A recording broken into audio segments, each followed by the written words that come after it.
Hello tout le monde, j'espère que vous allez bien, moi ça va très bien, nouvelle vidéo et ça y est, c'est enfin la reprise de la Première Ligue, ça fait bien plaisir, on l'attendait ce moment et ça y est, c'est le cas depuis vendredi avec ce match entre Liverpool et Bournemouth. Aujourd'hui on va parler de Manchester United qui a encore fait un mercato où ils ont clairement fait chauffer le chéquier, mais est-ce que ça vaut vraiment la peine? On va essayer de répondre à cette question dans cette vidéo. Avant, n'hésitez pas à vous abonner à cette chaîne YouTube, à liker cette vidéo. N'hésitez pas à partager cette vidéo à vos amis fans de foot, plus particulièrement de foot anglais, et à me dire dans les commentaires de cette vidéo si pour vous, Manchester United va être européen la saison prochaine. Quelle va être la place de Manchester à la fin de la saison? J'ai hâte de voir vos réponses dans les commentaires. Et bien sûr, n'hésitez pas à me rejoindre sur Instagram, Twitter et également sur Discord. L'objectif de cette saison 2025-2026, c'est forcément développer cette chaîne YouTube, mais essayer aussi de créer une communauté au-delà de YouTube. Alors, je vous en remercie d'avance. Et bien évidemment, cette vidéo est disponible également en podcast sur Spotify, Deezer et également Amazon Music. Alors n'hésitez pas à aller voir cette vidéo en podcast et à me suivre donc sur ces plateformes. Manchester United a encore une fois bien dépensé avec une balance commerciale actuellement de moins 229,70 millions. C'est quand même énorme. Et depuis 10 ans, c'est quand même dingue de voir que Manchester a été que 3 fois sous la barre des moins 100 millions dans la balance commerciale. Ça montre une chose.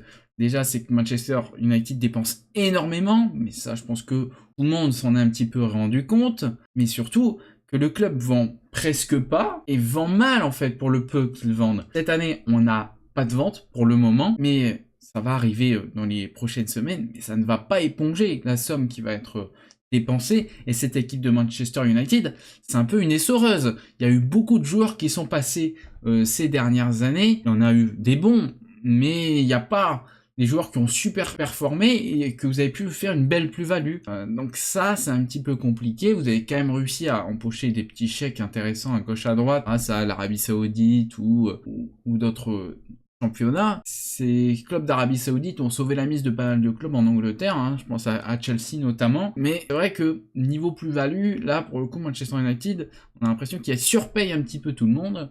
Et ça, c'est un peu le grand fléau qui fait que cette équipe va très mal financièrement, hein. Romain Molina en faisait une vidéo assez récemment pour expliquer que cette équipe de Manchester United vit à crédit et qu'ils essayent de réduire un peu le budget partout. Malheureusement, il y a eu du licenciement dans le staff, on coupe un peu le budget, jusqu'à même couper le budget de la cantine. Mais voilà, on essaie de réduire un petit peu tout. En tout cas, c'est pas sur le mercato que le budget a été coupé cet été. On explique du côté de Ineos, donc qui gère la partie sportive de Manchester United, que certes, on a dépensé cet été. L'objectif est forcément un objectif européen. On veut être européen la saison prochaine.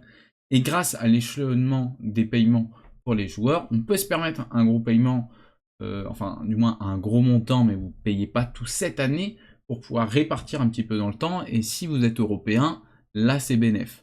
Par contre, si Manchester United n'est pas européen, au bout d'un moment, il va avoir le revers de la médaille, où cette équipe va vraiment devoir dégraisser à fond, et tout simplement essayer de revenir à la réalité, et arrêter de surpayer, car ce club surpaye déjà depuis quand même bien des années. Quand on regarde un petit peu les départs, pour le moment vous avez surtout des départs libres, Eriksen, Lindelof, Johnny Evans qui a pris sa retraite, Rashford qui part en prêt, vous avez des petits jeunes qui partent en prêt, vous avez Collier du côté de Michel Bion, vous avez aussi du Waiters du côté de Northampton, j'ai vu récemment. Quand on revoit un petit peu cette liste des arrivées, Sesko 76 millions, Cunha 74,2 millions, Bemo qui arrive pour 75 millions, vous avez également Léon, un défenseur gauche qui arrive pour 4-5 millions, mais cette équipe a encore une fois beaucoup dépensé. Pour Bemo, Cunha, vous payez la taxe Première Ligue, des joueurs qui ont déjà réussi en Première Ligue, forcément vous les payez un petit peu plus cher. L'avantage dans les transferts de Cunha et de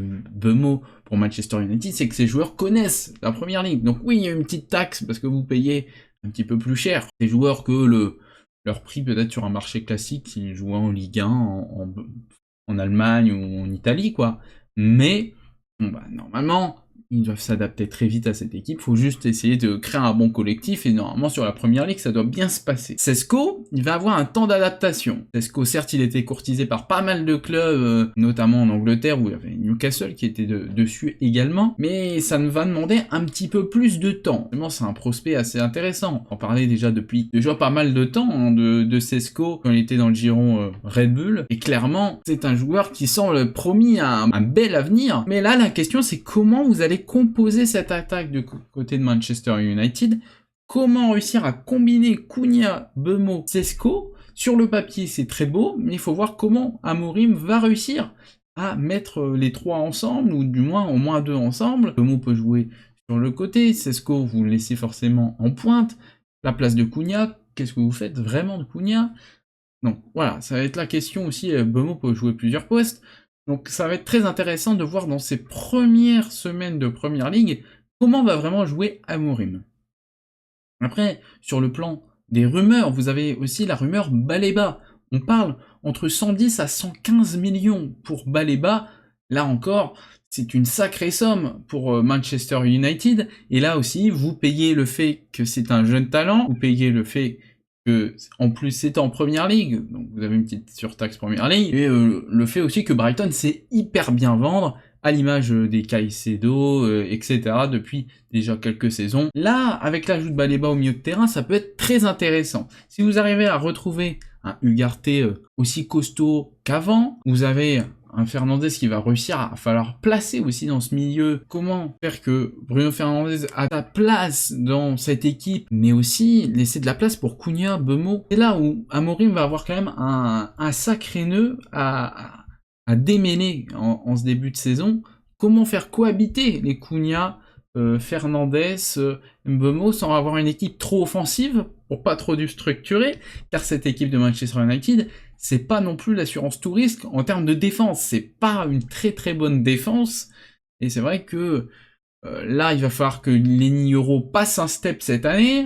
Bon, Mathias De Ligt, je pense que là il va commencer à être bien habitué, ça va aller. Après, au niveau des latéraux pistons d'Amorim, est-ce que on va les garder comme ils étaient l'année dernière? Il y a encore des belles questions quand même autour de cette équipe de Manchester United. Amorim qui disait en conférence de presse, ou du moins en interview récemment, qu'il était prêt à rester 20 ans au sein de Manchester United et que lui, il voulait créer une legacy à Manchester United. Bon, attention toujours avec ce genre de discours. C'est pas Sir Alex Ferguson non plus, Amorim. Donc, faut être patient. Je me rappelle de Ten Hag, quand il arrivait à Manchester United, il avait dit, ça y est, c'est la fin de l'ère domination City-Liverpool. Ah, malheureusement, je crois que...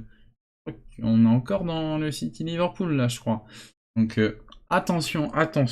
Faut réussir à faire que cette équipe vende un petit peu, et ça au niveau des rumeurs de transfert, vous avez un petit peu de rumeurs de transfert au niveau des ventes. Højlund qui devrait partir. Vous avez Garnacho, parle de Chelsea. Vous avez Malacia où il y a des rumeurs de départ, donc à voir comment ça va se passer. Il y a l'Arabie Saoudite qui est surtout sur Malacia, et vous avez Sancho. Donc si déjà vous arrivez à vendre ces joueurs, ça peut déjà être intéressant.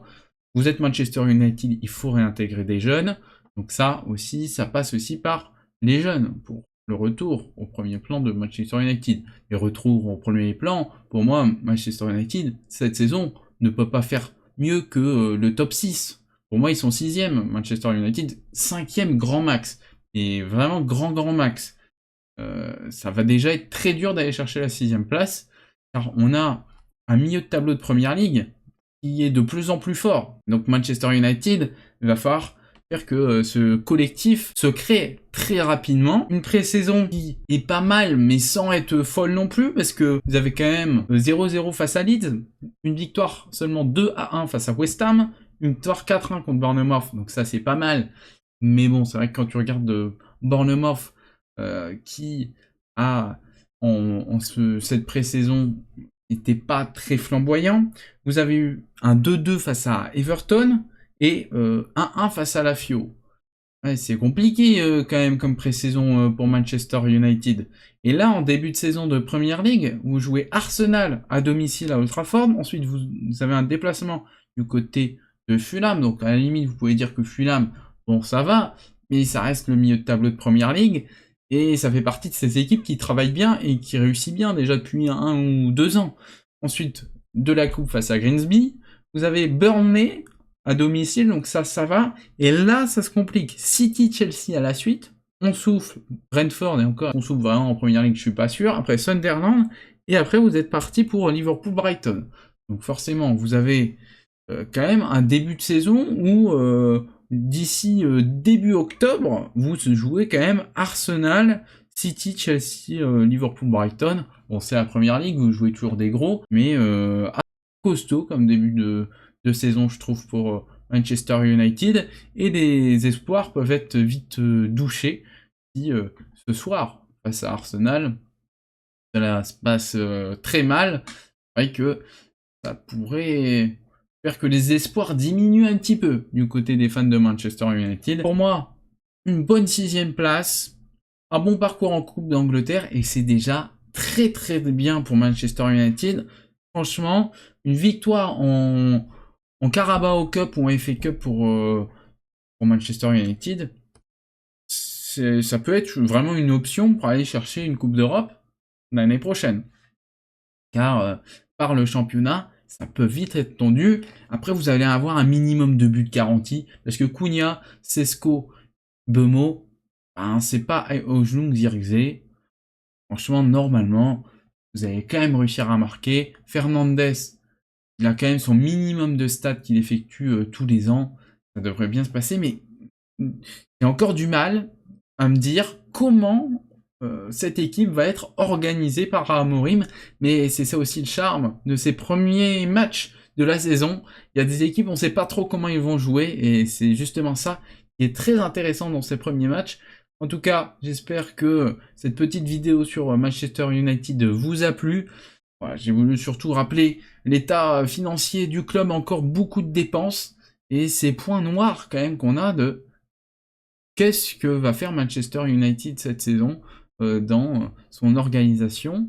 Et voilà, les espoirs de revoir un jour peut-être Manchester United en haut de l'affiche pour les fans mancuniens, et ça semble pas encore être pour tout de suite. J'espère que cette vidéo vous a donc plu. N'hésitez pas à vous abonner à cette chaîne YouTube, à liker cette vidéo, à partager cette vidéo, à me dire également dans les commentaires, pour vous, Manchester United va se terminer à quelle place? Est-ce que on est plutôt sur du top 3, top 4, top 5, top 10 ou plus bas?